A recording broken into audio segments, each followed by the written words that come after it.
this video, I want to introduce you to quadratic regression models. Just like linear equations, we can find a regression model for a quadratic equation. For example, the flight profile of the Rexus 17 sounding rocket has a parabolic shape until the parachute deploys 270 seconds into the flight. If we look at the graph, it's a parabola that opens downward with kind of a funny tail on it to the right where the parachute deploys. I'm going to read you a set of data in a second. A couple of important notes are that we start at 0, 0. The rocket takes off. It looks like it gets to a high of something close to 90 kilometers in altitude and then falls back to Earth. It's a smooth parabolic curve, and the parachute deploys around 270 seconds and an altitude of somewhere around between 15 and 20 kilometers.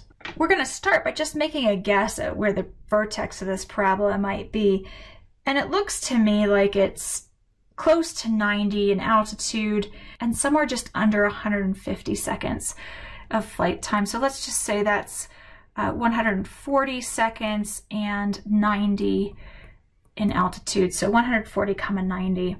Now we've got a table of data here, and I'm going to go ahead and put that into Desmos so that we can work on a regression model for this. Before we go graph this, let's go ahead and declare our variables. The first column of the table is t, and that's going to be the number of seconds into the mission time. And then we have a capital A, and capital A is going to be the altitude of the rocket in kilometers. Always a good idea to think about what those variables mean before you start. All right, let's jump over to Desmos. I have this table of values in here. Let me just read across the rows as if they were points. So 0, 0, 50, 48, 100, 80, 125, 86, 150, 87, 175, 83, 200, 73, 250, 35, and 270, 20. When we plot these points, we can see that the points do look like they are, in fact, probably on a parabola that opens down. So we're going to go ahead and do a quadratic regression on this data to see if we can't find a model for this. Now, I'm just going to start with the standard form of a quadratic equation, which would be y equals ax squared plus bx plus c. Now, that's the equation, but I want a regression. And in my table, I'm actually using t1 and a1. So the first thing I'm going to do is change from y to a. So I'm going to backspace, use a capital A sub 1 to match my table, and then instead of x I'm going to use t, so a lowercase t sub 1, and I've got to do that in two places, at squared, so a t sub 1 squared, and then the bx has to become also a bt. So now and that needs to be t1. Very important that the variables you use in your regression have to match the variables in the table above. Now I'm still getting errors, but that's because I haven't made it into an estimation. I need to backspace over that equal sign and make that into a tilde sign. And there we go. Now we have a quadratic regression, and we're being given the parameters a, b, and c. A is very small. It's negative 0.00428. B is 1.225. And c is negative 0.661. Now we do get an r squared. This is a capital R squared. Now, when it functions to tell us how good the fit of the points are, similar to the lowercase r squared we get for lines, a capital R squared close to 1 is going to tell us we have a pretty good fit to the points, which we can actually see from the parabola. So let's go ahead and write this function. We're going to use capital A of t equals negative 0.00428 t squared plus 1.225 t minus 0.661. Next question, using this quadratic regression model, what is the highest altitude for the rocket, and how long after launch does the maximum altitude occur? Well, we just want the vertex of that, and we've got a graph of it back in Desmos. It's this regression line we've drawn, and you can even see that the vertex is there. It's that little gray dot. The vertex is at 143.02, let's just say 143 seconds into the mission, and an altitude of 86.955. Now if we round that up, that's going to be 86.96. Let's just go a little bit roundy today and say this is 143, 87. Now we did take a guess earlier. We said we thought it was close to 140, 90, so we're not too far off. So what is the highest altitude? The highest altitude is 87 kilometers at 143 seconds into the mission. Now for the disastrous question, if the parachute did not deploy, when would the rocket have hit the ground? All right, well, let's go back and look at Desmos again. If we take a look at our regression curve, we can see where it would have hit the ground if the parachute had not deployed.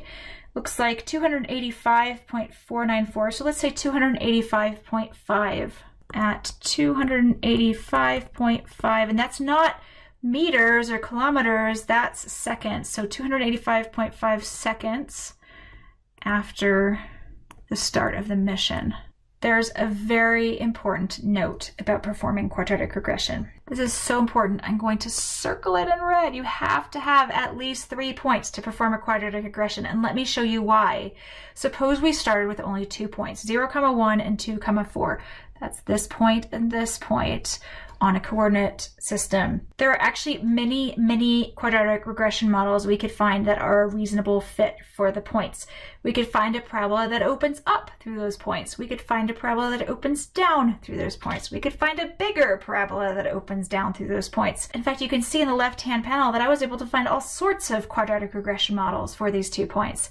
If you only put 2 points in, you're just getting one of an infinite number of possible regression models, not the actual regression models. So if you're going to use quadratic regression, you have to have 3 points. If you don't start with 3 points, then you need to reason out another point, possibly using your axis of symmetry. So why don't you give this one a try? I want you to find the equation for the quadratic function described below. A ball is thrown off a building that is 40 meters high. The object is at a height of 30 meters when it's at a horizontal distance of 5 meters away from the base of the building, and the object lands 10 meters away from the base of the building. Go ahead and see if you can find a quadratic function to describe that situation.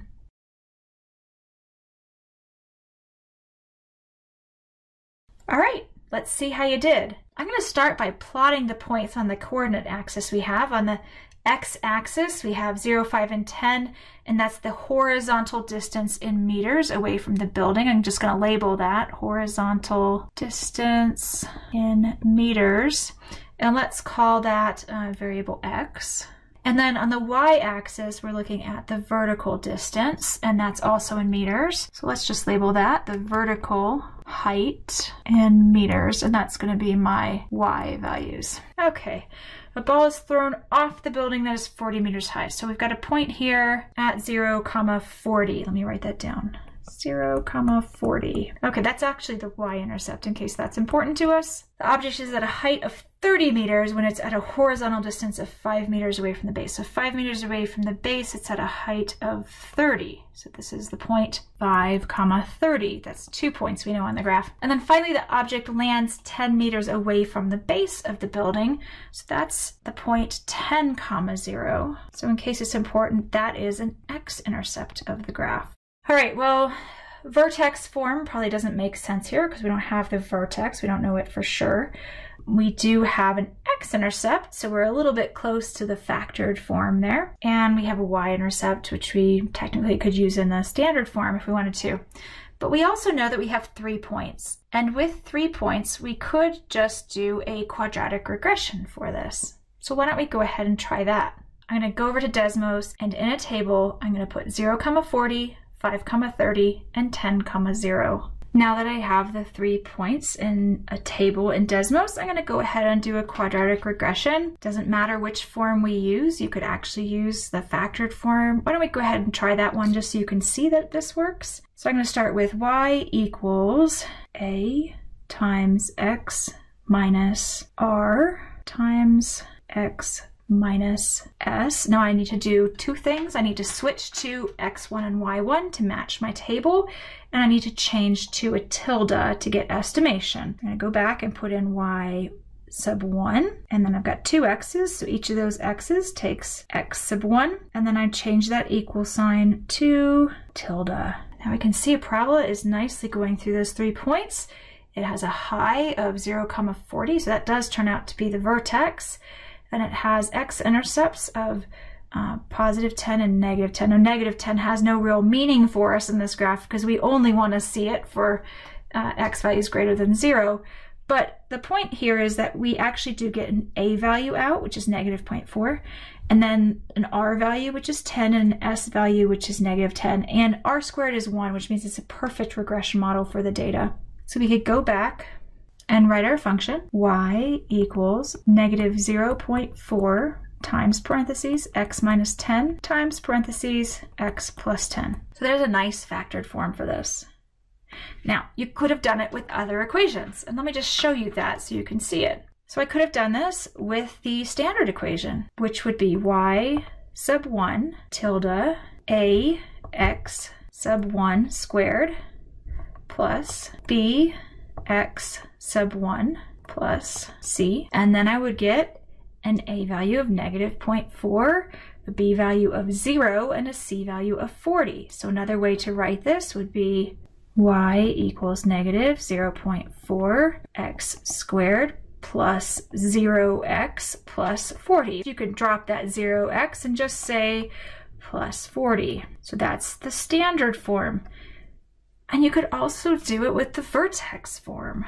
If we did it with the vertex form, we would start with y sub 1 tilde a times parentheses x minus h out of the parentheses and square it. Oops, it should be x sub 1. Excuse me, I forgot that. And then plus k. And again, we have the exact same graph coming out.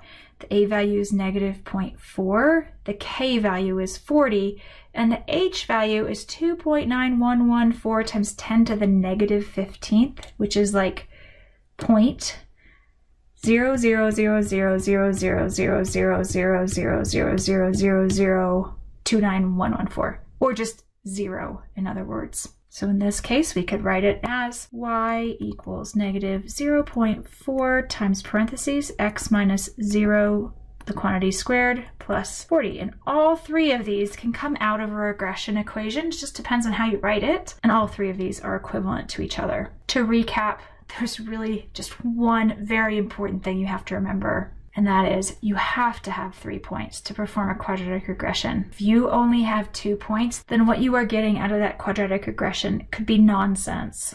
So please be careful about that. For a linear equation, you can technically do it with 2 points, but for a quadratic equation, you must have 3.